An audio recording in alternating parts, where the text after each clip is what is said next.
Niagara has long drawn the bold, the curious, the broken. But beneath its beauty lies a darker current, one of sorrow, loss, and final moments. Some fell by accident, others by choice, and a few in defiant pursuit of glory. These are the most haunting deaths at the falls, each one a step too close to the edge. It was a bright July morning in 1930 when George Stathakis prepared to chase his dream. George, a 46-year-old Greek immigrant living in Buffalo, New York, wasn't like most people. He had big ideas about life and the afterlife, and believed he could share them with the world. To gain the attention he needed, George planned something extraordinary. He would survive a trip over Niagara Falls in a specially designed barrel. Months of preparation went into his plan. George designed a massive barrel made of oak, reinforced with steel, and weighing nearly 2,000 pounds. The barrel, 10 feet long and 5 feet wide, was built to withstand the fall's immense power. Inside, he included oxygen tanks and supplies to help him survive. Confident in his design, George believed this daring stunt would make him famous and give him the platform he needed to share his ideas. George wasn't alone in this journey. With him was Sunny Boy, his pet turtle, said to be over 150 years old. Taking Sunny Boy along showed George's belief in his plan and added a personal touch to the risky endeavor. As the lid was sealed tightly, the muffled roar of the falls filled the barrel, accompanied by the creaking of wood under pressure. The barrel was released into the river, drifting closer to the edge. Onlookers watched as it disappeared over the falls, swallowed by mist and crashing water. Remarkably, the barrel survived the 167-foot drop and emerged intact at the base of the falls. For a moment, it seemed George's plan had worked, but trouble quickly followed. Red Hill Sr., a local daredevil and expert on the falls, had warned George about the risks of his barrel's size and weight. At over 2,000 pounds, it was far heavier than those used in other successful attempts. Hill cautioned that the barrel could get trapped in the unpredictable currents near the base of the falls. Unfortunately, that's exactly what happened. Instead of floating downstream, the barrel became caught in the powerful currents behind the falls. It spun and rocked violently, unreachable by rescuers. Inside, George faced a grim reality. The dark, cramped space was suffocating, and the deafening roar of the falls drowned out everything else. His oxygen supply, designed to last about 8 hours, was running out. Rescue efforts were relentless, but the raging water made reaching the barrel nearly impossible. After more than 22 hours, they finally managed to pull it free. When they opened the barrel, the outcome was devastating. George had suffocated long before help arrived, trapped by the very design meant to protect him. In a cruel twist of fate, George's creation had become his prison. The heavy, reinforced barrel built to ensure his survival had instead sealed his tragic fate. Yet, amidst the heartbreak, there was a glimmer of hope. Sunny Boy, George's turtle, survived the ordeal unharmed. The little turtle became a symbol of resilience and was later featured in children's books and news stories. Sunny Boy's fame brought a small, bittersweet echo of the recognition George had sought. Today, George's barrel is displayed at Niagara Falls, a solemn reminder of the risks of challenging nature and the cost of daring dreams. His story endures, not just as a cautionary tale, but as a testament to human ambition and the unexpected ways it can unfold. It was a warm August 5th, 1951, when William Red Hill Jr. stood on the edge of the Niagara River, staring at the churning waters below. The air was thick with tension as the crowd gathered along the riverbanks, unaware that the spectacle they had come to witness would be more than just a daring stunt. It would mark the end of one man's life and the beginning of a shift in the culture of Niagara Falls daredevilry. Red Hill Jr., son of the renowned riverman William Red Hill Sr., had grown up in his father's shadow. William Sr., a local legend, had once warned George about the dangers of the river's unpredictable currents. Red Jr., a riverman himself, had long tried to match his father's fame. He had assisted on many rescue missions, swum the treacherous currents, and even attempted a few stunts, but nothing had brought him the recognition he craved. By the early 1950s, life had taken a hard turn for Red. Financial troubles from poor investments and a lack of steady work piled up. The pressure of carrying on his family's name weighed heavily on him. The once strong Hill legacy seemed to be fading, and Red found himself desperate to revive it. He needed something bold, a stunt that would restore his reputation and bring the attention he had long sought. Red's plan was simple but incredibly dangerous. He would ride over the falls in a new contraption he had built himself, an absurdly thrown-together device he called the Thing. Unlike the carefully designed barrels used by others, Red's vessel was a crude collection of oversized inner tubes, canvas straps, and fishing nets, lashed together with little thought for its safety. Sandbags were tossed in for weight, but the structure offered no real protection.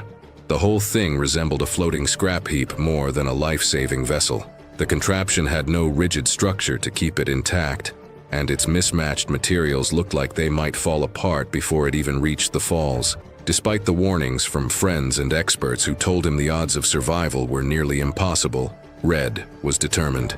He climbed into the Thing that fateful day, the crowd watching with a mix of disbelief and excitement.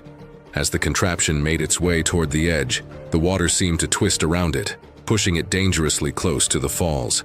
The crowd held their breath as the Thing tipped over and plunged into the mist, vanishing from sight. The deafening roar of the falls drowned out all sound as the contraption disappeared. For a moment, the world seemed to hold its breath. Then pieces of the Thing began to surface, shredded inner tubes, broken canvas, and tangled fishing nets drifting aimlessly downstream. The structure had failed. The audience fell silent, realizing that Red Jr. had not survived. His body was found the next day near the Maid of the Mist, battered and broken beyond recognition. It was clear that the immense power of the falls, combined with the ill-conceived nature of his vessel, had left little chance for survival. The remains of the stunt were a tragic reminder of the consequences of his desperation. Red Jr.'s death sent shockwaves through the community. What had been meant as a bold act of redemption ended in tragedy. The incident led to stricter regulations on stunts at Niagara Falls. Authorities tightened safety measures, making permits harder to obtain and penalties harsher for unauthorized attempts. The perception of daredevilry at the falls shifted, a reminder of the fine line between bravery and recklessness. Though Red Jr.'s name might have been lost to the currents, his tragic end brought about a shift in the culture of stunts. His death, while a disaster, had made the falls a little safer for those who came after him. The river continued to claim its victims, but now there were stricter measures in place to prevent future reckless acts. Red Jr.'s ill-fated attempt had, ironically, made a difference. It was July 9, 1960, near Niagara Falls. The summer sun shone brightly as 40-year-old James Honeycutt prepared for what should have been a pleasant boat ride on the upper Niagara River. A contractor from Raleigh, North Carolina, working on the Niagara Parks Commission hydro project, Jim had invited 7-year-old Roger Woodward and his 17-year-old sister Deanne for an afternoon excursion in his 14-foot aluminum boat powered by a modest 7.5 horsepower Evinrude outboard motor. The Woodward children's parents trusted Jim completely. Before setting out, he made sure both children wore life jackets, a decision that would later prove crucial. The trio launched from Lynch Trailer Camp along the American shoreline, about 5 miles upstream from the falls. The outing began peacefully, with Jim showing the children the scenic beauty of the river. Approximately 1 mile upstream from the thundering Horseshoe Falls, disaster struck. Jim attempted to turn the boat around when suddenly the motor sputtered and died. Examining the engine, he discovered the propeller pin had sheared off. A catastrophic mechanical failure at the worst possible moment. The boat was now powerless against the river's relentless current. Acting quickly, Jim grabbed the oars and began rowing frantically toward shore. But the Niagara River, which carries 750,000 gallons of water per second toward the falls, proved too powerful. As the boat drifted closer to danger, Jim remained focused on the children's safety, ensuring their life jackets were secure. In the chaos, he had no time to put on his own. Near the falls, the water became increasingly turbulent. Massive waves tossed the small craft violently until it struck a rock and capsized, throwing all 3 passengers into the churning rapids. The force of the water separated Deanne from Jim and Roger.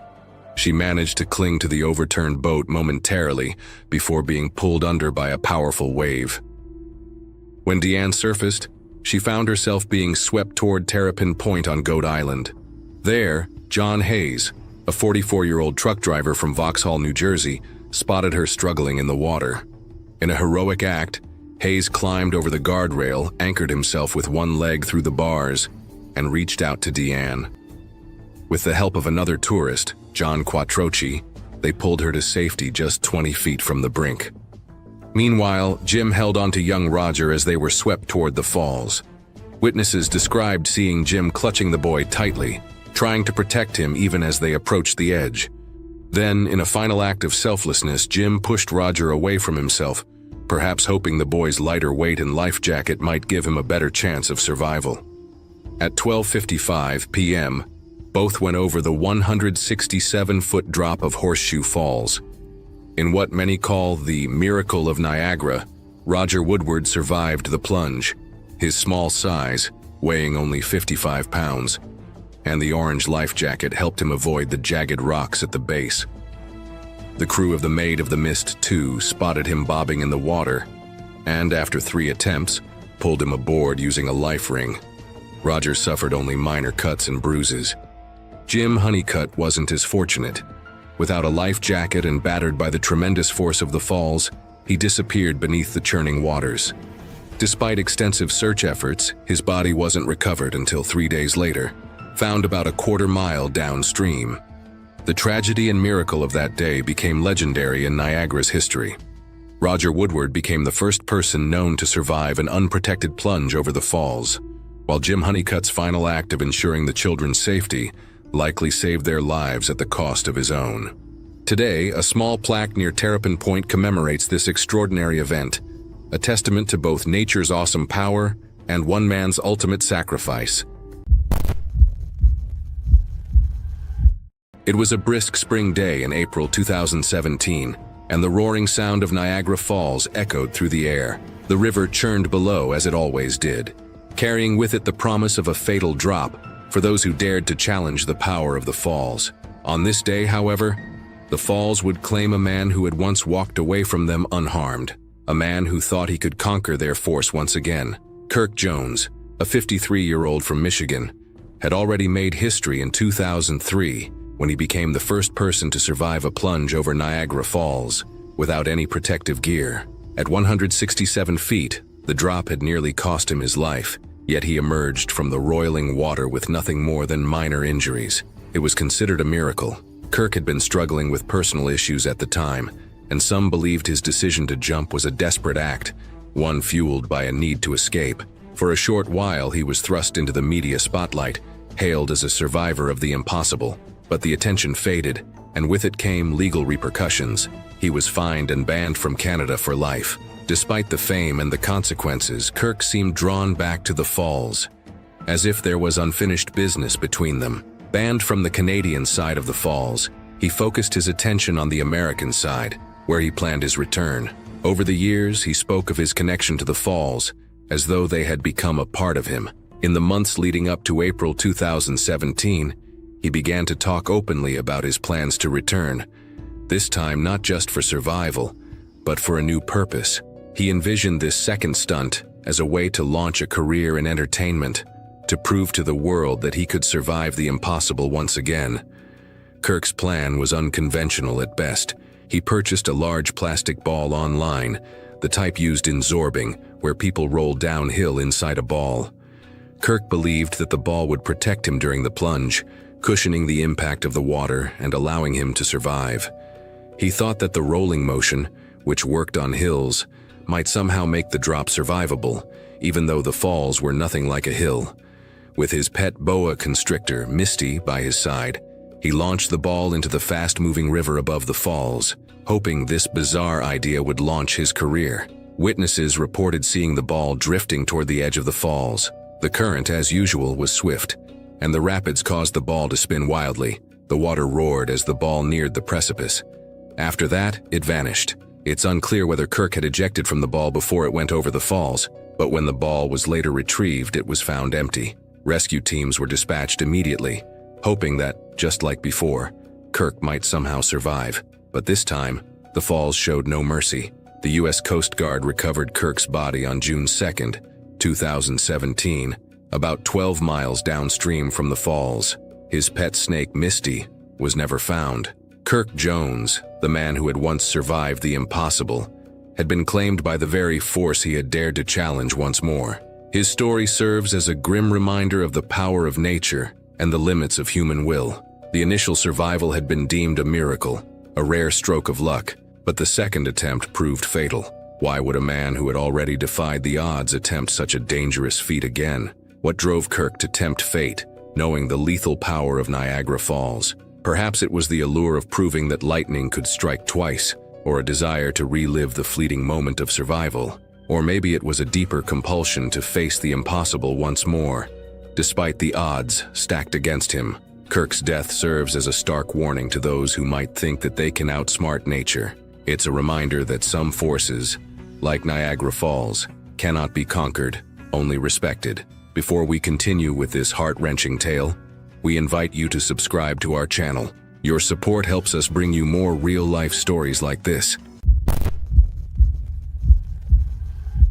It was a summer day in 1981 when 28-year-old Dunya Sayegh, her husband Rafik, and their 3 children visited Niagara Falls on the Canadian side.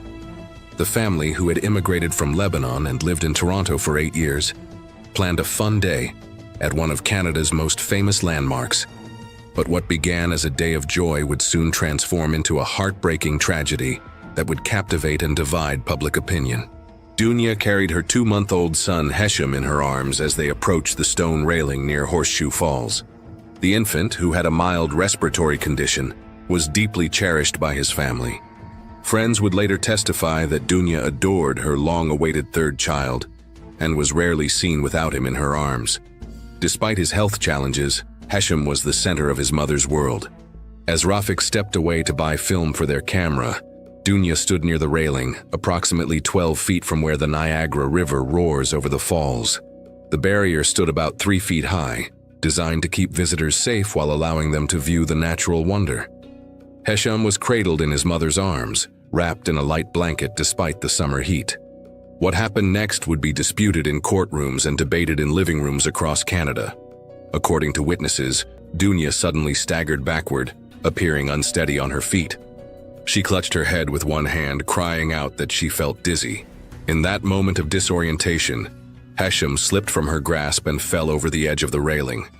Tourists nearby screamed in horror as the tiny infant was carried by the powerful current. Within seconds, Hesham was swept over the 162-foot drop of Horseshoe Falls, where 750,000 gallons of water crashed down every second. The force of such a fall would be devastating for anyone, let alone a fragile 2-month-old. Dunya became frantic, repeatedly crying out for her baby. Overcome with grief, she attempted to approach the water's edge but was restrained by her family and bystanders. She was taken to Greater Niagara General Hospital, where doctors heavily sedated her due to her extreme emotional distress. In the days that followed, search efforts focused on recovering Hesham's body. Operators of tourist boats scanned the waters, but the powerful currents and jagged rocks made the search nearly impossible. Authorities warned the family that the infant's body might never be found, a prediction that would prove tragically accurate. Initially, police viewed the incident as a terrible accident. Dunya maintained she had experienced a dizzy spell, and witnesses supported her claim, describing her staggering movements and immediate distress. However, just days later, the case took a shocking turn when Niagara Regional Police arrested Dunya and charged her with second-degree murder. Investigators had conducted tests using a 12-pound baby doll to simulate the incident and claimed their findings cast doubt on Dunya's version of events. If convicted, she faced a potential life sentence. The case garnered widespread attention, with the courtroom becoming the center of opposing arguments about what truly happened that day. Dunya's defense, led by attorney Edward Greenspan, painted her as a loving mother devoted to her children. Friends testified about her constant care for Hesham and her frequent worries about his health, concerns so intense that her doctor had prescribed medication to help her manage her anxiety. After reviewing the evidence, Judge Donald Wallace noted that no one had actually seen exactly what occurred in the moments before Hesham's fall. He criticized the police simulation tests as inadequate and unreliable. With insufficient evidence to prove Dunya had acted deliberately, the judge dismissed the charge. Though legally exonerated, Dunya left the courthouse a changed woman. In tears, she expressed mixed feelings of relief and sorrow, acknowledging that what she had lost could never return.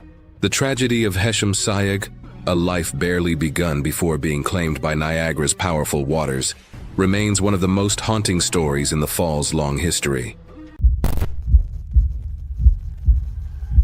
It was June 5th, 1990, a warm day in Niagara Falls, New York. The park was bustling with visitors, enjoying the view of the roaring waters, unaware of the impending spectacle. Jesse Sharp, a 28-year-old kayaker from Tennessee, had come for more than just sightseeing. His goal was set.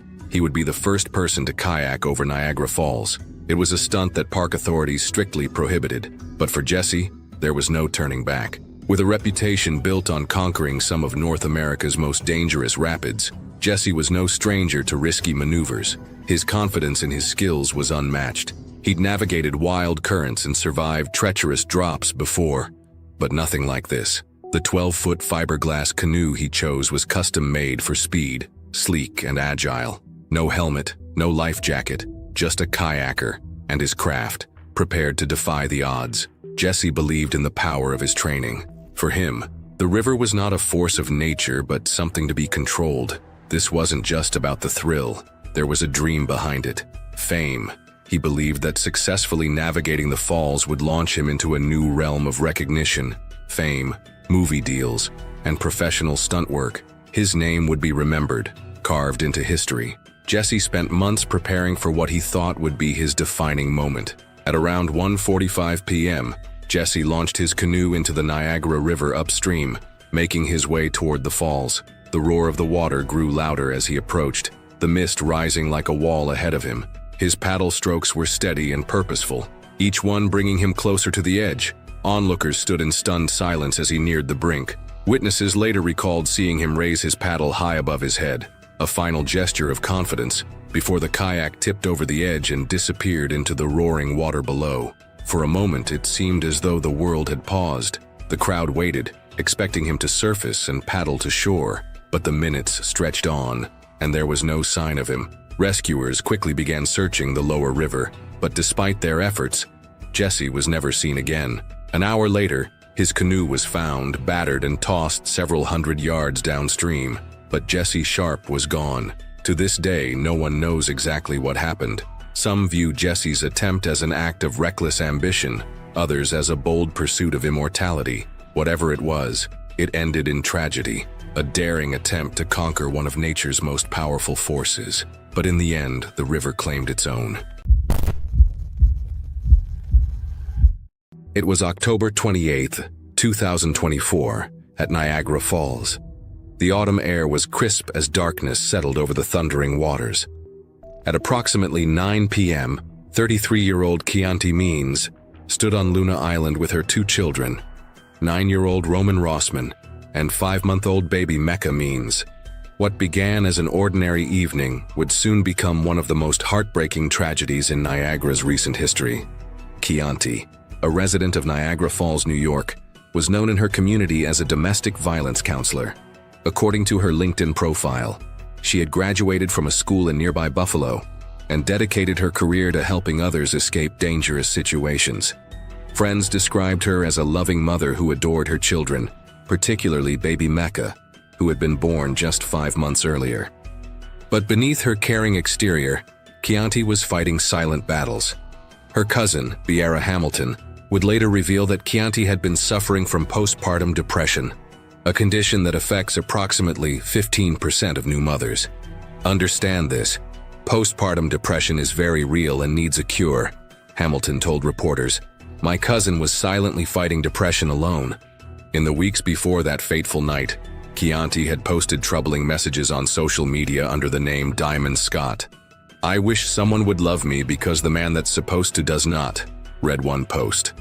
Another stated, everyone please leave me alone. I'm in love with my daughter's father. I want my family back. Facebook posts indicated that Chianti and Mecca's father had ended their relationship in late August, adding to her emotional distress. That night on Luna Island, a small piece of land situated between the American Falls and Bridal Veil Falls, Chianti made a devastating decision. Surveillance footage later reviewed by investigators showed her approaching the safety guardrail, which stood approximately 3 feet high. In her arms, she carried baby Mecca, while Roman walked beside her. In one fluid motion, Chianti climbed over the protective barrier with both children. Within seconds, all three were swept into the powerful current. The Niagara River, which flows at a rate of 750,000 gallons per second, carried them toward the edge of the falls. Moments later, they plunged over the 167-foot drop into the churning waters below. New York State Park Police responded immediately to reports from horrified witnesses. Search and rescue teams were deployed, including the New York Marine Patrol, aviation, and underwater recovery units. State police also utilized unmanned aircraft systems to scan the turbulent waters, but the powerful currents made recovery nearly impossible. The investigation has determined that this incident was intentional in nature, though the circumstances remain under investigation, state troopers announced in a press release. Despite extensive search efforts, the bodies of Chianti and her children were never recovered, likely swept far downstream by the relentless current. Friends and family were left devastated by the tragedy. "I have been speechless and crying and couldn't sleep at all," wrote friend Kayshana Morgan on Facebook. "My heart is broken. Mental health is no joke." Another friend, Mish Molina, shared, "I am literally sick to my stomach and I can't even deal with the emotions I am feeling. Just know her and her children are dearly loved by me and my children." Chianti's cousin remembered her as someone with a beautiful soul who loved her children and her family very much. She added, "She was so full of life and wisdom. She and her kids will be missed so much." The deaths of Chianti, Roman, and Mecca joined the estimated 5,000 fatalities that have occurred at Niagara Falls since records began in the 1850s. Their story serves as a heartbreaking reminder of the hidden struggles many face and the devastating consequences when mental health crises go unaddressed. It was October 1st, 1995 at Niagara Falls. The atmosphere buzzed with excitement as thousands of tourists gathered to witness the breathtaking power of Horseshoe Falls. Among them stood Robert Overacker, a 39-year-old stuntman from Camarillo, California, preparing for what he believed would be his greatest achievement. This wasn't a spontaneous decision. For 7 years, Robert had meticulously planned this stunt, riding a jet ski over Niagara Falls while deploying a rocket-propelled parachute. His mission wasn't just about thrill-seeking. His jet ski proudly displayed a sign reading, "Save the Homeless," symbolizing his desire to raise awareness for a cause close to his heart. At 12:35 p.m., Robert entered the Niagara River near the Canadian Niagara Power Plant. Dressed in a wetsuit and equipped with his specially designed parachute pack, he powered up his jet ski and began navigating toward the roaring falls. His stepbrother and a close friend stood among the spectators, cameras ready to document what they hoped would be a triumphant moment. As Robert approached the edge of Horseshoe Falls, he appeared remarkably calm and focused. Onlookers watched in awe as he skillfully maneuvered through the turbulent waters. When he reached the brink, he executed his plan, leaping off the jet ski and activating the rocket meant to deploy his parachute. For a brief, hopeful moment, it seemed to work. Then disaster struck. A critical error became apparent. The parachute had detached from Robert's body instead of opening properly. Rather than floating safely down, he plummeted 180 feet into the churning waters below. The crowd's excitement transformed into horror as they realized something had gone terribly wrong. At the base of the falls, chaos erupted. The Maid of the Mist tour boat was nearby and its crew responded immediately.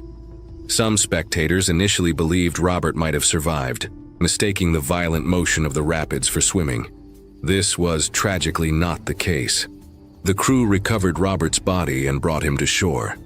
Despite desperate efforts to save him, he was pronounced dead an hour later at Greater Niagara General Hospital. The injuries he sustained from the massive impact made survival impossible. In the aftermath, investigators discovered a devastating oversight. Robert had not packed the parachute himself. For a stunt prepared over 7 years, this single mistake proved fatal. His wife, Lori Overacker, was left to grieve her husband's untimely death. The couple had no children. Robert became the 15th person since 1901 to intentionally go over Niagara Falls with a device, and the 5th to die in such an attempt. His death sparked renewed debates about the dangers of such stunts, leading authorities on both sides of the falls to implement heavy fines, up to $10,000 in Canada and $25,000 in the United States, to discourage similar attempts. Tom Dettenbeck, a Parks police dispatcher, later explained the deadly physics of such falls. When you're hitting water, it's like hitting cement at that height. You're talking 1 million gallons of water going over the falls in a second. That's a lot of force, a lot of power. What makes Robert's story particularly haunting is that he had twice before traveled to the falls with the intention of performing this stunt. Both times, friends had managed to dissuade him. This third visit proved different, his determination unwavering despite the risks. German tourist Manfred Baldus accidentally captured the entire incident on video. The footage shows Robert's final moments, raising his hands triumphantly in the air as he went over the edge, unaware of the fatal malfunction about to occur. Clay Schmidt, who later posted the video online, wrote that Robert went out in the best way possible, fists in the air. Witnesses who were present that day still recall the horrifying scene. One tourist who watched from a hotel balcony later commented, "I turned to my friends after watching this and muttered something about never drinking again because I just watched a guy go over the falls on a jet ski." Robert Overacker's story remains a sobering reminder of Niagara's raw, unforgiving power, a force of nature that continues to inspire awe, respect, and sometimes tragic miscalculation. His name is now forever linked to the falls he sought to conquer, a testament to both human daring and nature's dominance. It was August 14, 2011, at Niagara Falls. The summer air was filled with excitement as tourists from around the world gathered to witness the breathtaking natural wonder. Among them was Ayano Tokumasu, a 20-year-old Japanese student who had been studying English at Toronto's Hansa Language Center for just 2 weeks. Bright, bubbly, and adventurous, Ayano had traveled to the falls with classmates for what should have been a memorable weekend excursion. As evening approached, around 8:30 p.m., Ayano stood near the edge of Horseshoe Falls on the Canadian side. Like countless visitors before her, she wanted the perfect photograph to capture her experience at this world-famous landmark. But what happened next would transform a moment of joy into an unimaginable tragedy. Surveillance footage from a nearby visitors center later revealed the sequence of events. Ayano, dressed in a distinctive red sweater and holding an umbrella, had climbed over the protective stone railing that separates tourists from the dangerous waters. She straddled the barrier, one leg on either side, while gazing down at the rushing waters below. It appeared she was posing for a photo that her friend was taking. What Ayano didn't realize was the deadly risk she was taking. The stone barrier stood just 24 meters upstream from the brink of Horseshoe Falls, where the Niagara River plunges 167 feet into the churning basin below. The current at this point moves with tremendous force, enough to sweep away anything in its path within seconds. As Ayano attempted to climb back over the railing, the unthinkable happened. She lost her balance and slipped, falling into the powerful current. Witnesses described the horrifying moment, Ayano's brief struggle against the rushing waters before being swept toward the falls. Within moments, she disappeared over the edge, plummeting into the violent turbulence below. Nearby tourists screamed in shock. Park staff were alerted immediately, and emergency responders rushed to the scene. Niagara Parks police and emergency workers launched a desperate search, combing the waters with helicopters and boats, but the powerful currents and dangerous conditions made recovery nearly impossible. For 4 agonizing days, the search continued. Then, on August 18th, an employee at Cave of the Winds, a park attraction on the American side of the falls, spotted a body floating in the lower Niagara River. Authorities confirmed it was Ayano. In a haunting twist, a vacationing couple from Windsor, Ontario, Andrea Smith and Jason Watson, later discovered they had inadvertently captured Ayano's final moments in a photograph they took that day. In their tourist snapshot, a figure in a red sweater can be seen in the background standing on the railing. "It actually gave me a chill," Smith told the Windsor Star. "We could have done something to save her and we didn't." Ayano's death sent shockwaves through her language school in Toronto. Classmates described her as always smiling and very happy. They created a memorial book with messages like, "We are praying for you, Ayano, and we will remember you forever." Her Facebook page revealed a vibrant young woman with a passion for adventure. Photos showed her riding camels and climbing trees in Toronto. Now these images serve as poignant reminders of a life cut tragically short. Niagara Parks Police Chief Doug Kane emphasized the rarity of such incidents, noting, "We get about 11 million people a year here who view that annually. This is the first occurrence of this nature that I can recall." Ayano Tokumasu became one of approximately 5,000 people who have fallen into Niagara Falls since 1850. Her story serves as a heartbreaking reminder of nature's power and the dangers that can hide behind even the most beautiful vistas. It was a crisp July morning in 1920 when Charles Stevens, a 58-year-old barber from Bristol, England, stood at the edge of the Niagara River, preparing to attempt what many would call madness. The roar of Niagara Falls echoed in the background, a constant reminder of the immense power he was about to challenge. For Charles, this was no ordinary stunt. It was a chance for glory, fame, and an escape from the ordinary. He was leaving behind his life in England, drawn by the promise of adventure, where the fall of water from a 167-foot drop could make someone immortal or take their life. Charles had long been captivated by the stories of thrill-seekers who dared to conquer the falls in a barrel. It was an almost absurd stunt, but it had become a popular challenge. To descend over the falls in a specially designed barrel and survive, those who succeeded were celebrated, and those who failed were often quickly forgotten. For Charles, the idea of barrel stunting was simple: survive, and the fame would follow. His custom-made barrel was large and sturdy, built from oak and reinforced with steel hoops. At the bottom, a 100-pound anvil rested, designed to act as ballast, ensuring the barrel would stay upright as it fell. Just as the ballast of a ship keeps it steady in rough seas, this weight would help stabilize the barrel's fall. Charles carefully climbed inside, feeling the cold wood and steel around him. The barrel closed, sealing him in with only the deafening sound of the falls growing louder and the sharp scent of the river filling his senses. With one final glance at the crowd on the riverbank, his assistants pushed the barrel into the water. The current took hold instantly, spinning and tossing the barrel, rocking it back and forth. Each wave jolted it upward, only to slam it down again. The water churned violently, and Charles could feel the power of the river trying to shake him free. As the barrel was carried toward the edge of the falls, the sense of inevitability grew. There was no turning back now. The crowd fell silent, their eyes fixed on the barrel as it neared the precipice. For a moment it seemed to hesitate, teetering on the edge, suspended between life and death. Then with one final tilt it disappeared into the mist below, swallowed by the deafening roar of the falls. Minutes passed, each one feeling like an eternity. The crowd scanned the water below, waiting for any sign of life. Then, through the mist and foam, pieces of the barrel began to surface, drifting with the current. For a brief moment, hope flickered.